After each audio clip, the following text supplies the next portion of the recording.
우아한 수다.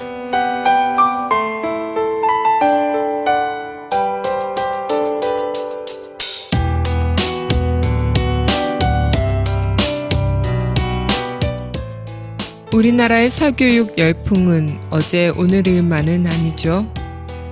그런데 최근 강남에서 학원을 입학하려고 다른 학원을 다니는 기현상이 벌어지고 있다고 합니다. 최근 초등학생 대상 유명 학원 입학 시험을 이른바 준비하는 새끼 학원이 등장하는가 하면 학원 입시를 위한 개인 과외 또 교습까지 등장하고 있다고 하는데요. 이른바 사교육을 위한 사교육이 성행하고 있는 거죠. 요새 강남 엄마들 사이에서는 입학 경쟁률이 높은 학원에 입학하기 위해서 그 학원에 들어가기 위한 입학 공부를 하는 새끼 학원이 성행하고 있다고 합니다. 새끼 학원의 수업은 유명 학원의 입학시험 기출문제를 풀이하면서 공부하는 거죠. 철저히 학원 입학 그 시스템에 맞춰져 있다 볼 수 있는데 10개 유명 학원이 있다면 그 10개 유명 학원에 들어가기 위한 수십 개 새끼 학원이 있다는 얘기인데 정말 이런 현상 언제까지 벌어져야 할지 모르겠습니다. 아이를 위한 건지 부모를 위한 욕심인 건지도 모르겠고 나중에는 대소변을 가리는 사교육까지 벌어질 것 같아 우려스럽습니다.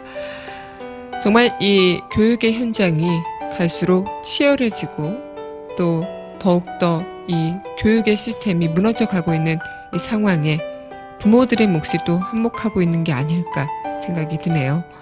강하나의 우아한 수다였습니다.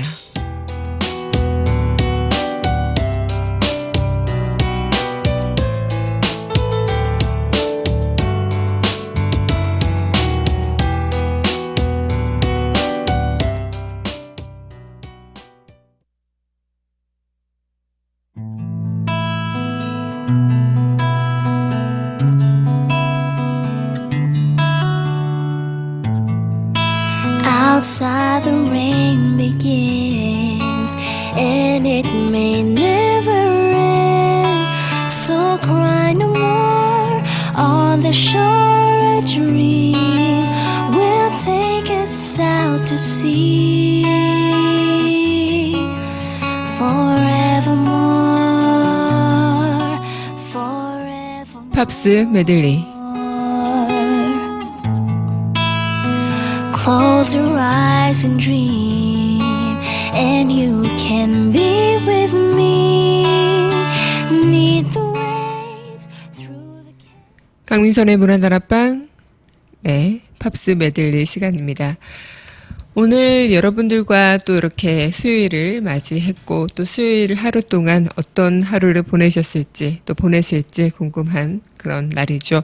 일주일의 최정상인 수요일, 문화다락방에서는 항상 수요일을 그 최정상으로 표현을 하는데 뭔가 산의 그 등산을 비유하자면 월요일은 이제 올라가기 전 그 시작 단계, 그리고 화요일은 중턱, 그리고 수요일은 정상이 아닐까 생각이 들어요. 그래서 약간 좀 일의 업무가 가장 좀 뭔가 피크를 치면서도 뭔가 마음의 여유가 생기는 그 동시, 그리고 또 일주일의 마지막 단계를 마무리하기 전인 그 하루하루가 바로 수요일이 아닐까 생각이 드는데 오늘 날씨도 그렇고요. 너구리 태풍 경보가 내려졌죠. 그래서 지금 일본은 태풍 현상이 굉장히 지금 심각하게 나타나고 있다고 하는데 좀 제주도랑 남부 지역 쪽으로는 태풍 주의보가 내려졌습니다. 태풍 이번 이름은 너구리라고 하죠. 그동안 태풍 이름이 장미, 개미, 너구리, 매미 이런 식으로 식물과 동물에 비유한 그런 이름인데 왜 태풍 이름이 이렇게 될까 생각을 했더니 알아봤더니 태풍 이름이 약간 순하고 또 유순한 그런 이미지잖아요. 그러니까 이렇게 아무 일 없이 태풍 이름처럼 유순하게 지나가 달라 이런 의미로 그런 이름들이 붙여졌다고 합니다. 그 이름만큼 취지만큼 이번 태풍 피해가 없길 바랍니다. 오늘 팝스 메들리 시간 여러분들과 또 함께 하겠는데요. 이어서 두 곡 먼저 들었죠. 네, 빌리 조엘의 Just the Way You Are 그리고 플레인 피켓츠의 Only You 전해드렸습니다. 이어서는요, 브라이언 세처 오케스트라 Getting in the Mood. 네, 브라이언 세처 오케스트라, 네, Getting in the Mood 전해드렸습니다. 아침부터 신나네요. 오늘 여러분들과 함께 또 이 팝스 메들리를 맞이해서 여러 가지 팝 이야기를 나눠보도록 할 텐데, 오늘 오프닝 멘트 때도 제가 잠깐 말씀드리긴 했지만, 브라질과 독일이 이제 4강 월드컵, 그리고 뭐 결승전을 가기 위한 그런 대결에서 7대1이라는 정말 대패를 브라질이 했습니다. 그래서 많은 축구 팬들은 접전일 것이다. 뭐 비등비등한 실력으로 승부를 가릴 수 없을 것이다. 이렇게 예측을 하기도 했었는데, 굉장히 그 패가 확연히 격차가 나면서 충격 아닌 충격을 주게 됐던 경기이기도 하죠. 그만큼 어떤 경기든 어떤 인생이든 이런 경기를 통해서 보면은 예측 불가능한 게 또 인생이고 경기인 것 같습니다. 예측 가능한 경기라는 것은 결코 없듯이 어떻게 승패가 좌지우지 될지는 그때 따라서도 다른 거고, 그만큼 또 어떤 전략을 잘 짰는지, 치밀하게 계획을 했는지, 아니면 무너졌더라도 다시 끝까지 일어서서 완주를 했다든지, 이런 식으로 그 결과가 어떻게 갈라질지 모르는 것이죠. 그만큼 인생이란 것도 우리는 처음에 어떤 계획을 했을 때 조금은 그 계획이 무너질 수도 있고, 또 정말 커다란 실패를 맛볼 수도 있는 게 또 우리 인생이겠지만요. 다시 일어서서 다시 계획을 짜고 다시 차근차근 가다 보면 어느 순간 완주해 있지 않을까라는 생각을 좀 이번 경기를 보면서 생각을 했었어요. 네, 그럼 이어서 노래 한 곡 듣고요. 이야기 다시 이어가도록 하겠습니다. 비지스의 노래는요, 홀리데이 전해드릴게요. 네, 비지스 홀리데이 전해드렸습니다. 이 곡은 영화 홀리데이의 OST로도 많은 이들의 주목을 받았던 곡이기도 하죠.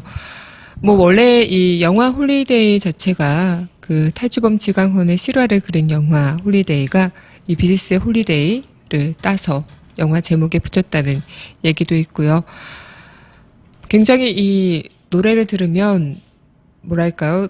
당연히 영화 홀리데이가 연상이 되는 것 같아요. 그래서 유전무죄, 무전유죄 이 단어가 생각이 나는데, 제가 강영음공, 강하나의 영화음악 공간 시간 때도 영화 홀리데이 OST로도 이 비지스의 홀리데이를 틀어드렸던 기억이 있습니다. 그래서 여러분들과 영화 음악 시간에도 들어보고 또 팝스 메들리 시간에도 만나본 곡인데, 뭐 유전무죄, 무전유죄, 우리가 지금 이 현실에서도 당연히 너무 뭐 느껴지는 그런 용어가 아닐까 생각이 들어요. 그래서 돈이 있으면 아무리 죄가 많아도 그 돈으로 해결 보는 사람들, 그리고 돈이 없는 것 자체가 약한 인간이기 때문에 죄 없는 인간들도 그 대가를 치를 수밖에 없는 이런 참혹한 현실들. 뭐 예전에 한때 이슈가 됐었던 그 황제 노역도 그렇고요. 돈이 있으니 그런 황제 노역을 하는 것인가? 돈이 있는 사람이 돈을 벌고 돈이 없는 사람은 끝까지 열심히 노력한 대가를 아무 대가도 받을 수 없는 게 이 자본주의의 시스템인가, 이런 문제들이 끊임없이 대두가 되고 있는 것들이죠. 앞서 제가 강하나의 우아운스 때도 말씀드렸던 그 사교육을 위한 사교육, 돈이 있는 교육이 있는 자들만이 그 교육을 할 수 있다는 것인데, 요즘에는 개천에서 욕난다는 말이 많지가 않다고 하죠. 그래서 거의 드문 현상이라고 볼 수도 있다는 건데, 그게 참 노력을 해도 내가 출발선상이 다르면 그 노력의 대가를 아무것도 받을 수 없다는 자체가 얼마나 사람의 그 능력을 무기력하게 만드는 게 아닐까 싶어요. 내가 아무리 뛰어난 능력을 갖고 있어도 내가 처한 환경이 그 능력을 뒷받침해 줄 수 있는 환경이 아니라면 노력하고 싶은 사람이 얼마나 될까요? 네, 좀 마음이 찹찹한 그런 생각이 듭니다. 네, 그러면 이어서 신청곡과 함께요, 노래 두 곡 들려드리겠습니다. 디온 월릭의 That's What Friends Are For, 그리고 이글스의 호텔 캘리포니아 두 곡.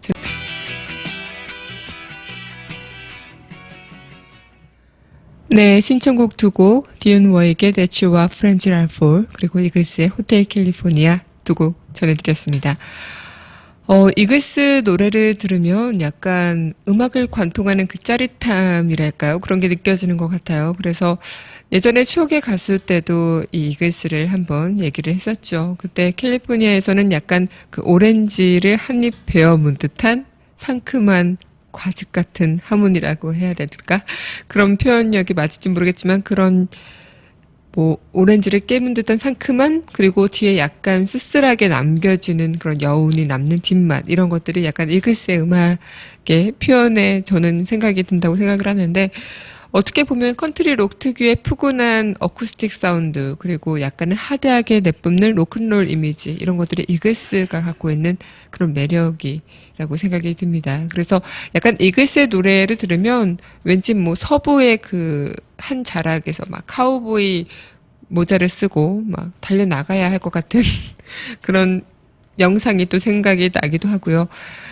그때 한번 예전에 2011년대일까요? 그때 한번 제가 이글스 노래를 듣고 그때 이글스가 한번 내한을 한 적이 있을 거예요. 그때 제가 뭐 공연을 직접 보지 못했지만 공연을 보고 온 친구들 그리고 씨랑 그 음반을 듣게 되면서 약간 그런 생각이 들었어요. 이글스가 나이를 들어가면서 자신의 그런 전설적인 면모나 아니면 뭐 끝까지 나이를 먹어가면서 음악을 하는 그런 매력을 많은 가수들에게 영감을 주기도 하겠지만요. 어떤 시간이든 함께 동시간대에 늙어간다는 게 어떤 의미인지가 약간 이글스의 가사나 아니면 노래 자락으로 느껴보는 시간이 좀 있을 것 같다 생각이 들어요. 그때 도넷니가 부른 가사 구절에 이런 구절이 있었는데요. 여보게 이제 좀 편안해 보는 게 어떤가. 이제껏 너무 오랫동안 아슬아슬하게 살아오지 않았나. 이런 구절이 있었어요. 그 구절을 보면서 저는 지금도 물론 그렇게 살기가 쉽진 않지만 많은 분들께서 이 각박한 사회 속에서 그렇게 살기는 쉽지 않는다는 것을 잘 알지만요. 항상 우리가 나의 시간도 여러분들의 시간도 모든 사람들의 시간이 좀 아슬아슬하게 그때 시간에 옥죄여서 살고 있는 현대인들이 많다라는 생각이 들면서 나 또한 그렇게 살아가고 있는데 참 그렇게 쉽지 않은 삶이 어떻게 보면은 다 뭐 이미 시간이 지나가 버리면 언젠가 또 뭐 기쁨도 오겠고 행복도 오겠는데 너무 이 시간에 매몰돼서 우리가 전전긍긍하면서 살아가는 게 아닐까라는 생각이 들면서 조금은 반성했던 시간도 있었습니다. 그래서 조금 더 이왕 세상을 살 거 뜨겁게 사랑하고 뜨겁게 나누는 그 시간들이 우리한테는 아직 부족하지 않나라는 생각이 좀 들기도 하고요. 괜히 지금 신청곡을 통해서 또 그때 생각이 나면서 그런 얘기가 좀 절절하게 다가왔던 그 순간의 마음이 떠오르네요. 네, 그럼 이어서 노래 한 곡 더 듣겠습니다. 네, 이 노래 함께 할게요. 이브 몽땅의 르페이유 모르 에디트 피아프의 농주느 흐에트 히엥 발음이 맞을지 모르겠습니다. 두 곡 전해드리겠습니다.